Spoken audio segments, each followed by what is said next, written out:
सभी कृष्ण भक्तों को राधे राधे। आज हम लोग आ गए हैं चार धाम की यात्रा करने के लिए। तो जी दोबारा चार धाम की यात्रा करने का मौका मिला, ये हमारा सौभाग्य है और आप सबको भी वीडियो के माध्यम से पूरे मंदिर के दर्शन कराए जाएंगे। यहाँ से हमने पर्ची ले ली है पार्किंग के लिए। पार्किंग के लिए अभी आपको पैसे नहीं देने, इसके पैसे हम सबसे लास्ट में देंगे जब हम पूरे मंदिर के दर्शन कर लेंगे। अब हम पहुँचेंगे टिकट लेने के लिए। टिकट का कोई भी चार्ज नहीं है, टिकट भी बिल्कुल फ्री है मंदिर के दर्शन करने के लिए। तो चलिए आइए, ये तो होगी सबके फ़ायदे की बात। अब चलते हैं जूता घर की ओर।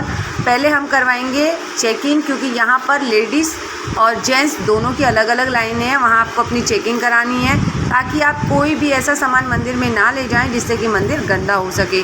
तो जी अब चलते हैं मंदिर के उधर और फिर हमें अब उतारेंगे अपनी चप्पलें। तो जी चप्पलों का भी कोई चार्ज नहीं है। दूसरा फ़ायदा, यहाँ पर निःशुल्क सब कुछ सेवा है। तो बस निःशुल्क सेवा के सब आनंद लीजिए और टोकन लीजिए और चल दीजिए दर्शन करने के लिए। आइए चलते हैं शिव के दर्शन करने। अगर आप लोग जल का लोटा लेना चाहते हैं तो 20 रुपये चार्ज है। यहाँ पर जल का लोटा लीजिए और अंदर जला अभिषेक कीजिए। देखिए कितनी सुंदर कार्तिक जी की मूर्ति बनाई गई है और बड़ी ही विशाल कार्तिक जी की मूर्ति है। मैंने तो पहली बार कार्तिक जी की इतनी विशाल मूर्ति देखी। गणपति जी की तो बहुत सारी विशाल मूर्ति मैं देख चुकी हूँ, लेकिन पहली बार कार्तिक जी की मूर्ति को देखकर बड़ा आनंद हुआ। जय जय श्री राधे। बच्चों को ज़रूर लाएं क्योंकि बच्चे बहुत सारी जानकारियाँ लेना चाहते हैं। कार्तिक महाराज जी के दर्शन करने के बाद आगे की तरफ बढ़ेंगे और वहाँ से शिव जी के पूरे मंदिर के दर्शन करेंगे। तो आइए चलते हैं शिव मंदिर की ओर। गंगा मैया बहुत ऊपर बैठी हुई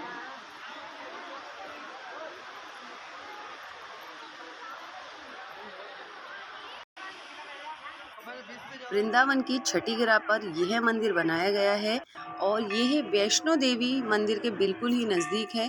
पहले आप लोग शिव के दर्शन करेंगे, फिर राधा कृष्ण मंदिर के दर्शन करेंगे, उसके बाद शनि देव के मंदिर के दर्शन और बाद में वैष्णो माँ के दर्शन करेंगे। ऐसे हमारे चारों धाम पूरे होते हैं। अगर आप ब्रज में आते हैं घूमने या फिर ब्रज में रहते हैं तो एक बार या कई बार भी आ सकते हैं, मंदिर के दर्शन करें और आनंद लें। आकर यहाँ पर बच्चों को ज़रूर लेके आएँ, बच्चों को बहुत सारी जानकारी प्राप्त होती है।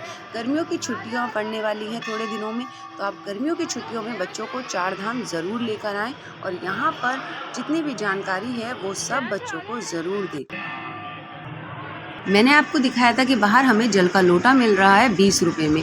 आप घर से जल लेकर नहीं आ सकते, यहाँ पर 20 रुपये का जो लोटा है उसी जल को लेना है आपको, वही आपको जल शिवलिंग पर चढ़ाना है।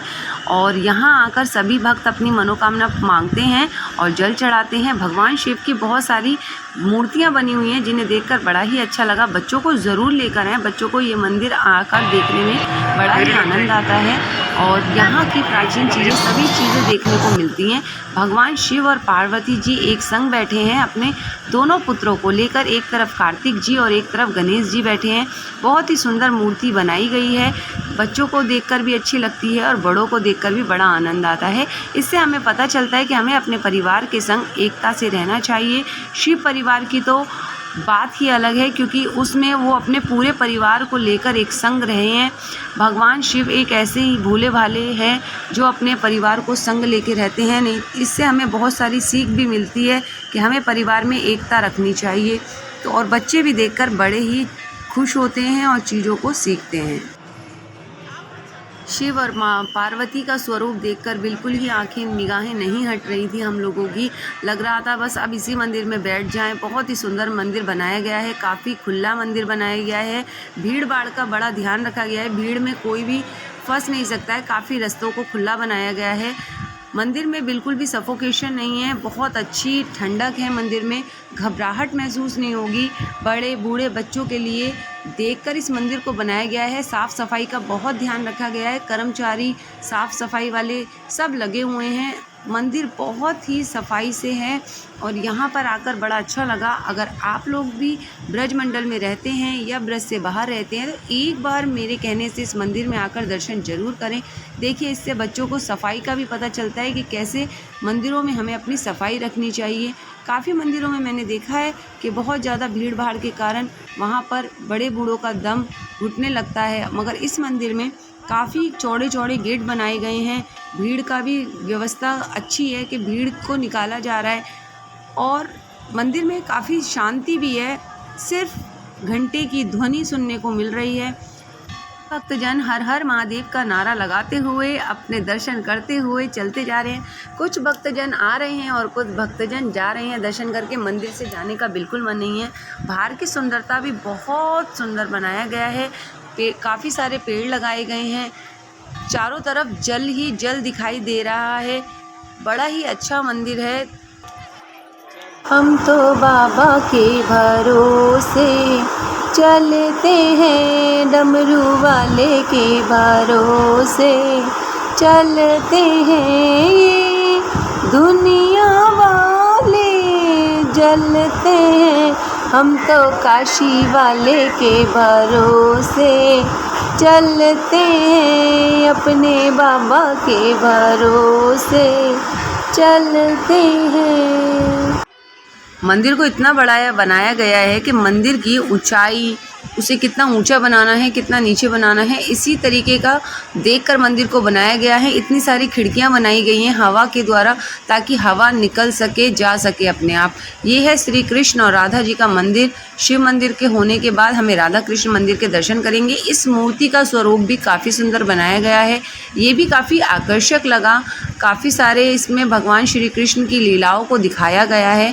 श्रद्धालु बहुत ही खुश हैं इस मंदिर को देखकर, क्योंकि काफ़ी ठंडा मंदिर है। नीचे से संगमरमर के पत्थर लगे हुए हैं, जिससे कि मंदिर की तरावट बनी हुई है। बाहर बहुत गर्मी थी और यहाँ बहुत ठंडक है। देखिए, अब आ गए हम शनिदेव जी के मंदिर। आपको बाहर से सरसों का तेल नहीं लाना है। यहाँ पर सरसों का तेल भी 20 रुपये की शीशी मिल रही है। वो थे नवग्रह का मंदिर। अब हम देखेंगे शनिदेव जी के मंदिर को। यहाँ भी शनि जी की बहुत सारी मूर्तियाँ दिखाई गई हैं कि शनिदेव जी का वाहन क्या है, शनिदेव जी ने कौन कौन से वाहनों पे बैठे हैं।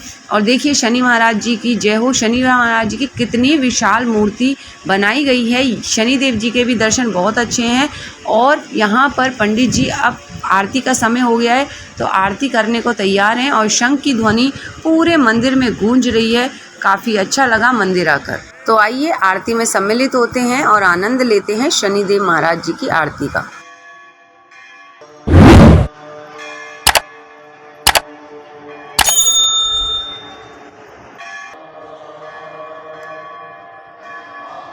तो आप चार धाम आते हैं तो ज़रूर दर्शन करें, ये मैंने आपको बताया। और इतना प्यार मेरी YouTube फैमिली ने मुझे दिया, और प्रभु का बहुत बहुत शुक्रिया कि मैं जिस भी मंदिर जाती हूँ वहाँ के आपको दर्शन करा पाती हूँ। ये मेरे लिए बहुत ही बड़ी बात है। तो देखिए, चार धाम मंदिर की अभी थोड़ी सी यात्रा और बाकी है। जब तक आप शनिदेव जी के दर्शन करें, उसके बाद हम आपको आगे के भी दर्शन कराएंगे, आगे की जानकारी भी ज़रूर देंगे मंदिर की। और देखिए, आप वीडियो में ऐसे ही जुड़े रहा करें, और वीडियो को लाइक शेयर कमेंट करना ना भूला करें। और मेरे चैनल को प्लीज़ प्लीज़ प्लीज़ सब्सक्राइब ज़रूर कर लें, ताकि मैं आपको हर मंदिर की जानकारी ज़रूर देती रहूं और आप तक पहुंचती रहे, ताकि आप कभी भी इस मंदिर में आएँ तो आपको कभी भी जानकारी के लिए परेशानी ना उठानी पड़े, और मेरी वीडियो देखकर आपको जानकारी मिल ही जाती है। बहुत से मंदिर गए होंगे, वॉशरूम की दिक्कत बहुत होती है, लेकिन यहाँ पर वॉशरूम का बहुत ध्यान रखा गया है, ताकि कोई भी महिला पुरुष आए तो उन्हें वॉशरूम में परेशानी ना हो। प्रसाद भी आपको यहाँ से मिल जाएगा। देखिए कितनी अच्छी बात है कि हमें प्रसाद भी, और कितनी साफ़ सफाई से सब चीज़ का ध्यान रखा गया है। बिल्कुल भी यहाँ पर आपको गंदगी नहीं मिलेगी, और बड़ी शिष्टाचारी से सभी भक्तजन दर्शन कर रहे हैं। बड़ा अच्छा लगा।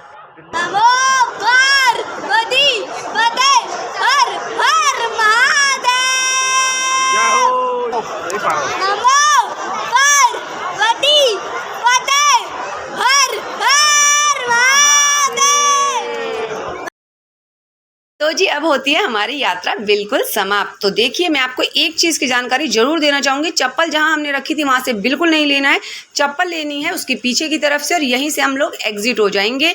दोबारा कहीं नहीं मुड़ना है। अगर आप स्कूटी गाड़ी से हैं तो भी बाहर यहीं से है, और अगर पैदल हैं तो भी यहीं से। अगर आप लोग यहाँ खड़े हैं तो कहीं मत जाइए, बाहर का रास्ता यही है। और देखिए, अगर आप लोग सेवा देना चाहते हैं मंदिर के लिए, वो भी यहीं पर आपको दिख जाएगी। सेवा आप दे सकते हैं, जो भी सेवा करने चाहते हैं, गाय के लिए सेवा या मंदिर के लिए सेवा, यहाँ दे सकते हैं। और अब मैं आपको ये दिखाना चाहूँगी, स्कूटी और गाड़ी की पार्किंग अब हम एग्जिट गेट पे यहाँ देंगे। राधे।